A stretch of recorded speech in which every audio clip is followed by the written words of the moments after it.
Hi, I'm David. Hi, I'm Yelena. And this is Connie, Mr. Connie. if you want to be formal. And we're all going to teach you about Salamba Sarvangasana, which is... all limb supported pose. Yes, but usually we call it shoulder stand. Well, actually, to be honest, Connie won't really be demonstrating anything. No, he feels very supported. Yeah. All right, but before we start, make sure you subscribe to our channel, give us a like, and then comment and let us know if you found today's tutorial useful or what you'd like to see us do in the future. Okay, so shoulder stand shows up as the first posture in Ashtanga's closing sequence of postures, but it's a classic Hatha Yoga pose, and so I think most traditions would practice some version of it. Of course, when we're talking about poses and the alignment and the rules and things, we're always working inside of the context of our tradition, Ashtanga Yoga, Mysore style. So that's when we say, do this, do that with such confidence, because we know what the conditions are for the postures according to our tradition. And also we know that it works because we've been doing it for a long time and making other people do it too. Mm-hmm. What's interesting about this pose is that now the breath changes, meaning the length that we hold the pose, it's second longest after headstand. I guess so. Like there's a few that we hold just as long, but 10 breaths. 10 breaths we hold. And one of the reasons that this is done is to calm our nervous system. So we're now getting into the closing part of our practice. And the idea is that we want to try kind of calm everything back down. So inversions are a great way to kind of start to let things settle in the body. It doesn't feel like that at first though. Doesn't feel calming. It feels really hard. So if you're new to it and just working on it still, don't think you're doing it wrong. If it's a lot of effort, it's very normal. Once your body gets a bit more flexible, it gets easier to be in the position, then your nervous system and your breath start to ease. That's a very good point. And in fact, we don't really introduce this pose to our students until they're somewhere around halfway point through primary series, because it is a quite challenging pose, even though on the outside it looks easy. So it's somewhere around Navasana that we would consider adding the full closing, including this pose, to the sequence. Yeah, you want your body to be, oh, there goes Connie. He's over it. Yeah, he's a master. You want your body to be strong before you try this, and fairly capable to get into the positions, because as well you're putting a lot of weight on your shoulders, but potentially on your neck. You don't want to. It's not a neck stand, it's a shoulder stand, but what happens a lot of the time is that people collapse into the neck, and we'll see that. We'll work on that in a second. So you don't want to just jump into it. You do need to be a little bit careful. And it does require sort of core strength to be there, as well as some of the flexibility, because it can also feel like you're suffocating, or it can feel like too much weight under your arms as well if the rest of the body is not there to support it. Okay, good. Should we try it? Yeah, Yelena will try it. Yelena will try it, yeah. I will talk. So we always enter it into this reclined position. So we're going to be lying on the back to start, okay?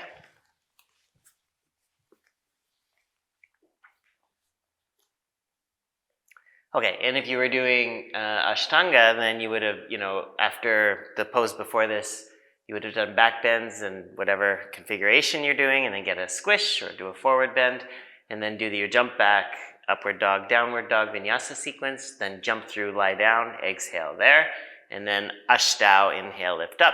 So when we lift up, we're going to start by lifting the legs and hinging at the hips, and you can see Yelena is using her arms as well to help her. So she's pushing down through the hands, but that's a lot of core work to lift the legs like this. And then from here, Yelena's going to try to go straight up with the legs. So we don't want to go back first through Halasana, because that's going to dump us onto our neck too. What we're going to try to do is establish our line up first. So right from here, legs lift, and then pushing into the arms and the shoulders. Jelena comes right up onto the top of the shoulders. And as she did that, she did this kind of rocking side to side action to bring the elbows in towards each other. We know Yelena's pretty flexible, and she's done it once or twice before. So it's easy for her to get her elbows shoulder width apart, but for a lot of us, that's not the case. Our elbows will be out to the sides, the shoulders are a bit tighter, and what's happening is we're not quite on the top of the shoulders, where if you were a general, you'd be wearing, epaulettes or whatever they're called. We're on the back of the shoulders. And this is where we start to get into a collapsed position. Very common when we're beginning. So the first thing you're going to want to do is Connie's back. He's interested now. He wants to save his neck. So you're going to rock side to side and try to get your elbows to come in a little bit closer towards each other. That's step one, but that will only make a difference if at the same time you also try to bring your hands further up your back. So up your back is really down towards the floor, right? And then that's going to make a strut that will support you. And then look how vertical Yelena's back becomes. And her hands are pressing into the back to hold her up.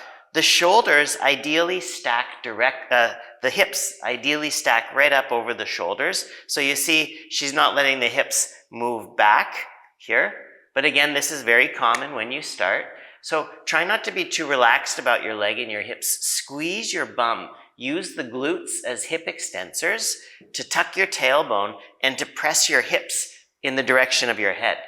And that's going to help extend the front of the hip and get your legs directly over the torso, hips directly over the shoulders. And then you get that nice balanced line. Yelena's feet are pointed and the legs are together. And then she's very gently, we can look at this in more detail in a second, very gently pressing down through the back of the head. Drishti is the nose, the gazing place is the nose. And she's creating a little bit of resistance through the neck and trying to maintain an arch through the neck so that there's space under the cervical spine, that she doesn't have her neck pressing down into the floor. Ideally, she's just on the tops of the shoulders, the arms, and the back of the head. All right. So this is a bit tricky. So do you want to come down? We'll try again. Did I miss anything, Yelena, while you were in it? Did you think of something that I should have said? This is one of the poses where it's okay to also adjust as you hold it. Because we hold it for 10 breaths, and they're supposed to be a little bit longer breaths than what you practice with prior to it. You'll notice that, and depending on what you wear, that your hands will kind of start to slide because of the sweat.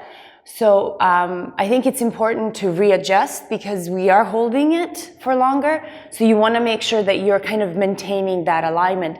So the movement is okay because it's a mindful movement. There's an intention behind that movement. It's not just habitual kind of fidgeting around. Yeah, I think it's always okay to move inside of a posture you're holding if it's like towards, deepening or correcting. Yeah, but you got to discern. So you can move around a little bit, and then it's hard to tell. I found when I started this, I remember learning how to do shoulder stand properly, and it's hard to tell when your legs are in the correct position, like the hips and the legs. So I was talking about that fold, the hinge in the hips. It feels counterintuitive to press your hips towards your head and your feet away from your head, because it'll bring more weight into your arms, right? But that's exactly what I look to kind of know that I am in more or less correct alignment, is that there's quite a bit of weight through my elbows and in my arms, and then it feels quite light on my neck. And then I also look for what's happening in my hips, because I can actually see my hips.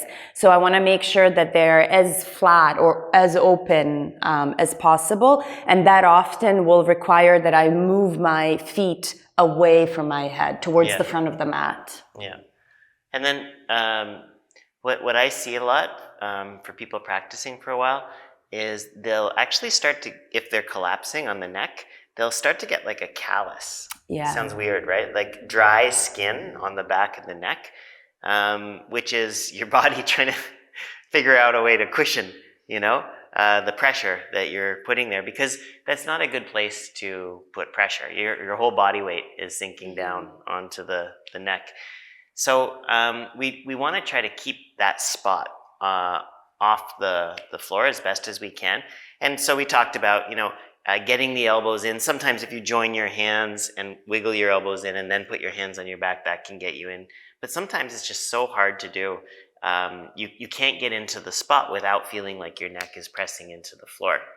So what you might want to try to do is use a towel or a blanket underneath you to create a little bit of space under your neck at first. Mm-hmm. Now we don't prescribe props generally in Ashtanga, but I think this is it's a pretty inoffensive prop. It could be your towel, that you're using in your practice, and just creating that little bit of extra space can make a huge difference for your neck health. Absolutely, yeah. And neck problems are pretty common. Mm-hmm. I find, like as a yoga teacher, there's a lot of students that have some issue with their neck. Most often we wake up with some kind of neck problem because we've slept in a funny way, and so then we come to practice and it's quite sensitive, and so you don't want to agitate it more. You have to be really cautious about that. Yeah, but I also meet people with chronic neck stuff, and they're not supposed to exert any pressure on the neck. So this could be a long-term solution, or maybe just as you're learning it, you use the towel a little bit at first, and then once you can get yourself stacked, you don't need it anymore. Mm-hmm. Yeah. How do you know if you need it or not? Maybe look at the back of your neck, turn your camera there afterwards. If you've got a red circle around here on your skin, or if you've been doing it for a while, it could even be kind of like dry skin there, then that means that you're dumping down into it. Okay, so it's very easy modification. It's just all about placement. You're going to, let's see, what's the ideal? Yeah, this will be fine. So you're going to lie down on the blanket in your setup with your shoulders on the towel, and your head is off the back of the towel. Yeah, so I can already see that there's some space under Yelena's neck. Yeah, it's like, there's probably about 4 or 5 acorns and a small squirrel would fit under here. And then from there, same work, Yelena can lift up, she'll roll back. And even if she's kind of in a more of a collapsed position here, she has trouble getting the hips directly over the shoulders, then we're still maintaining the curve in the neck and the pressure off the neck, which is ideal. Okay? So just an easy kind of accommodation. And I know I'll get some questions about, should you do this when you're on your period? So here's the answer. You can ask your doctor, ask your gynecologist, and let them be your sort of voice of reason if you have any questions or doubts. Otherwise, it is your body, it is your choice, and you do what feels right for you during that cycle. So if it feels okay and inverting doesn't cause any discomfort, do it. If it feels funny and you don't feel right doing it, then just don't do it. For me, personally, practice for a long time has helped me with the cramps and actually takes them away. But I know that's not the story for every person when they go through this period. So just listen to your body. That's it. Very simple. Mm-hmm. And if you're a guy, always listen to a woman on her period. Yes. Yeah. Yeah. Always. Okay. Wise words. And we've got more coming at you next week and the week after. And you'll probably only hear them if you subscribe. So subscribe. Like it if you liked it, even if you didn't, maybe just to be supportive. But for sure you'd like Mr. Khani, so. Yeah. And let us know in the comments. Let us know if you have any questions, anything else you want to see us do, anything at all. Bye. See you soon.